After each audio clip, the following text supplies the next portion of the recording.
വിശുദ്ധ മത്തായി എഴുതിയ സുവിശേഷം 19-ാം അധ്യായം 16 മുതൽ 26 വരെയുള്ള വാക്യങ്ങൾ. ഒരാൾ അവനെ സമീപിച്ച് ചോദിച്ചു, ഗുരു, നിത്യജീവൻ പ്രാപിക്കാൻ ഞാൻ എന്ത് നന്മയാണ് പ്രവർത്തിക്കേണ്ടത്? അവൻ പറഞ്ഞു, നന്മയെപ്പറ്റി നീ എന്നോട് ചോദിക്കുന്നത് എന്തിന്?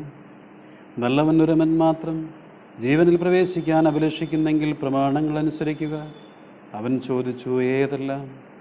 യേശു പ്രതിവചിച്ചു, കൊല്ലരുത്, വ്യഭിചാരം ചെയ്യരുത്, മോഷ്ടിക്കരുത്, കള്ളസാക്ഷ്യം നൽകരുത്, പിതാവിനെയും മാതാവിനെയും ബഹുമാനിക്കുക, നിന്നെപ്പോലെ നിൻ്റെ അയൽക്കാരനെയും സ്നേഹിക്കുക. ആ യുവാവ് ചോദിച്ചു, ഇവയെല്ലാം ഞാൻ അനുസരിച്ചിട്ടുണ്ട്, ഇനിയും എന്താണ് എനിക്ക് കുറവ്? യേശു പറഞ്ഞു, നീ പൂർണ്ണനാകാൻ ആഗ്രഹിക്കുന്നെങ്കിൽ പോയി നിനക്കുള്ളതെല്ലാം വിറ്റ് ദരിദ്രർക്ക് കൊടുക്കുക, അപ്പോൾ സ്വർഗത്തിൽ നിനക്ക് നിക്ഷേപമുണ്ടാകും. പിന്നെ വന്ന് എന്നെ അനുഗമിക്കുക. ഈ വചനം കേട്ട് ആ യുവാവ് സങ്കടത്തോടെ പോയി. അവന് വളരെയേറെ സമ്പത്തുണ്ടായിരുന്നു. യേശു ശിഷ്യന്മാരോട് അരുളി ചെയ്തു, സത്യം സത്യമായി ഞാൻ നിങ്ങളോട് പറയുന്നു, ധനവാന് സ്വർഗരാജ്യത്തിൽ പ്രവേശിക്കുക ദുഷ്കരമാണ്. വീണ്ടും നിങ്ങളോട് ഞാൻ പറയുന്നു, ധനവാൻ സ്വർഗരാജ്യത്തിൽ പ്രവേശിക്കുന്നതിനേക്കാൾ എളുപ്പം ഒട്ടകം സൂചിക്കുഴിയിലൂടെ കടക്കുന്നതാണ്.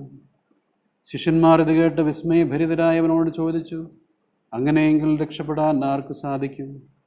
യേശു അവരെ നോക്കി പറഞ്ഞു, മനുഷ്യർക്ക് ഇത് അസാധ്യമാണ്, എന്നാൽ ദൈവത്തിന് എല്ലാം സാധ്യമാണ്. പിതാവിൻ്റെയും പുത്രൻ്റെയും പരിശുദ്ധാത്മാവിൻ്റെയും നാമത്തിൽ ആമേൻ. കർത്താവിനാൽ ഏറ്റവും അധികം സ്നേഹിക്കപ്പെടുന്നവരെ, ഒരു ധനികനായ യുവാവ് യേശു തമ്പുരാനെ കാണുവാനായിട്ട് കടന്നു വരികയാണ്. ഈ യുവാവ് എല്ലാ രീതിയിലും ധനികനാണ്. അവൻ്റെ സ്വഭാവത്തിലും സമ്പത്തിലും ഒക്കെ അവൻ ധനികനാണ്.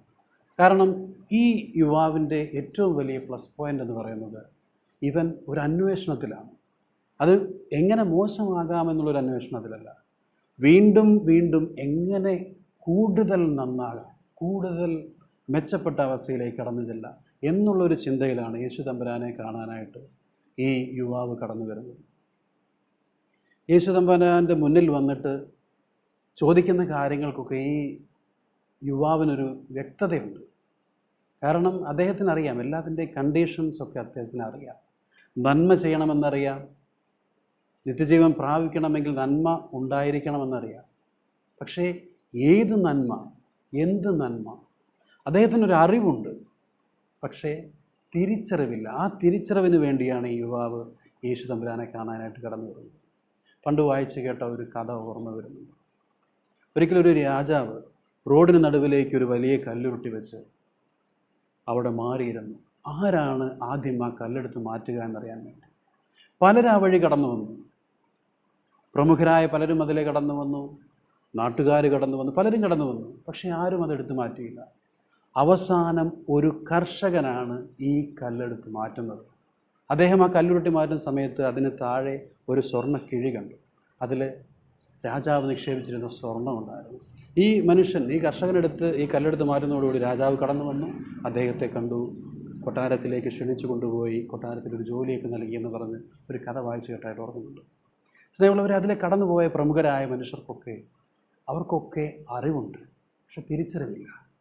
കാരണം അതിൽ കടന്നുപോയവരൊക്കെ ഒന്നെങ്കിൽ ആ റോഡ് നന്നാക്കാത്ത അധികാരികളെയും എല്ലാം പഴിച്ചു പോവുകയാണ്. ഒരിക്കലും അതിനുവേണ്ടി ഒരു കൈ നീട്ടുന്നില്ല. ഇങ്ങനെയുള്ളവർക്ക് പൂർണ്ണതയുണ്ടാകുന്നില്ല. പൂർണ്ണത വേണോ? തമ്പുരാൻ്റെ സന്നിധിയിലേക്ക് കടന്നു ചെന്ന് നമ്മൾ അന്വേഷിക്കണം. അപ്പോൾ കർത്താവ് എന്താ ഉത്തരം പറയുക? ഒരൊറ്റ കാര്യം പറയത്തുള്ളൂ. കർത്താവ് ഈ യുവാവിനോട് പറഞ്ഞ കാര്യം നമ്മളോടും പറയും, നിനക്കുള്ളതെല്ലാം വിറ്റ് നീ ദരിദ്രർക്ക് കൊടുക്കുക. നിനക്കുള്ളതെല്ലാം, എന്ത് തന്നെ നിനക്കുണ്ട് അതെല്ലാം. നമ്മുടെ ഫ്രാൻസിസ് അസീസി പോർസിംഗുളായിൽ താമസിക്കുന്ന സമയത്ത് അവരുടെ തന്നെ സമൂഹത്തിലുള്ള 2 അംഗങ്ങളുടെ അമ്മ ദാരിദ്ര്യവും പട്ടിണിയും മൂലം ഇവരെ കാണാനായിട്ട് വരികയാണ്. അപ്പോൾ അഗതികൾക്ക് ഭക്ഷണവും വസ്ത്രവും ഒക്കെ കൊടുക്കണം എന്നുള്ള ഫ്രാൻസിസ് അസീസിയുടെ ഒരു നിർബന്ധമായിരുന്നു. അപ്പോൾ ആശ്രമാധിപൻ ഫ്രാൻസിസ് അസീസിയോട് പറഞ്ഞു, നമ്മുടെ കയ്യിൽ ഇവിടെ ഒന്നുമില്ല, വിലപ്പെട്ടതെന്ന് പറയാൻ വേണ്ടി നമ്മുടെ ഈ ബൈബിൾ മാത്രമാണ് നമുക്കിവിടെ ഉള്ളത്, വേറെ ഒന്നുമില്ല. ഫ്രാൻസിസ് അസീസി പറഞ്ഞ മറുപടി ഭയങ്കരമാണ്, ഒത്തിരിയധികം മഹത്തരമാണ്.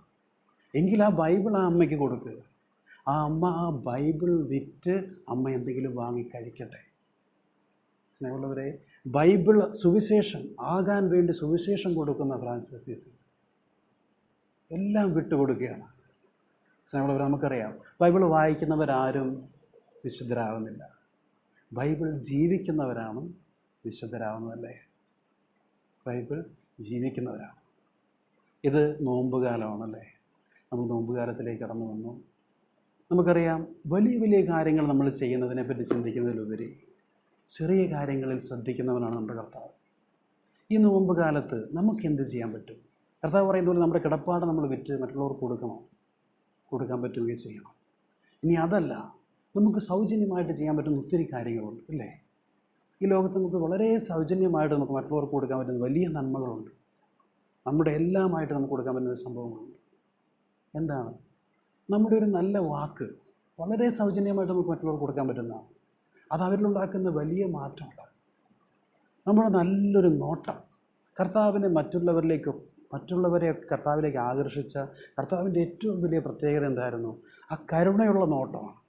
കർത്താവിൻ്റെ ആ കരുണയുള്ള നോട്ടത്തെയാണ് പലരെയും കർത്താവിലേക്ക് ആകർഷിച്ചത്.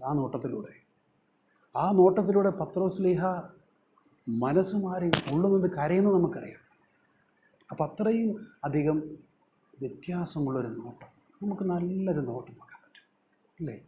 ഒന്ന് ചേർത്ത് നിർത്തി മറ്റുള്ളവരെയൊക്കെ ഒന്ന് ആശ്വസിപ്പിക്കാൻ പറ്റും. അതുപോലെ നമുക്ക് ചെയ്യാൻ പറ്റുന്ന ഏറ്റവും വലിയ, ഇന്ന് പലരും മറന്നുകൊണ്ടിരിക്കുന്ന ഒരു കാര്യമാണ് നല്ലൊരു പുഞ്ചിരി. നമ്മുടെ മുഖം കാണുമ്പോൾ തന്നെ നല്ല പുഞ്ചിരിയുള്ളൊരു മുഖം, നല്ലൊരു പുഞ്ചിരി, അത് നമുക്ക് മറ്റുള്ളവർക്ക് കൊടുക്കാൻ പറ്റുന്നത് വളരെ ഈസി ആയിട്ട് കൊടുക്കാൻ പറ്റുന്നൊരു ഗിഫ്റ്റാണ്. സ്നേഹമുള്ളവരെ, ഇങ്ങനെ വളരെ ചെറിയ ചെറിയ കാര്യങ്ങളൊക്കെ മറ്റുള്ളവർക്ക് വേണ്ടി ചെയ്തുകൊണ്ട് ചെറിയ ചെറിയ നന്മകൾ ചെയ്ത് മുന്നോട്ട് പോകാൻ അത് വലിയ നന്മകളിലേക്ക് നമ്മളെ നയിക്കട്ടെ. അങ്ങനെ ഈ കൊച്ചു കൊച്ചു കാര്യങ്ങൾ ചെയ്യുന്നത്, കൊച്ചു കൊച്ചു നന്മകൾ ചെയ്യുന്നതിലൂടെ പൂർണ്ണതയിലേക്ക് കടക്കുവാനായിട്ട് നമുക്ക് ഇടയാകട്ടെ. അതിന് ഈ നോമ്പുകാലം നമുക്ക് കഴിയട്ടെ എന്ന് നമുക്ക് ആത്മാർത്ഥമായിട്ട് പ്രാർത്ഥിക്കാം. പിതാവിൻ്റെയും പുത്രൻ്റെയും പരിശുദ്ധാത്മാവിൻ്റെയും നാമത്തിൽ ആമേൻ.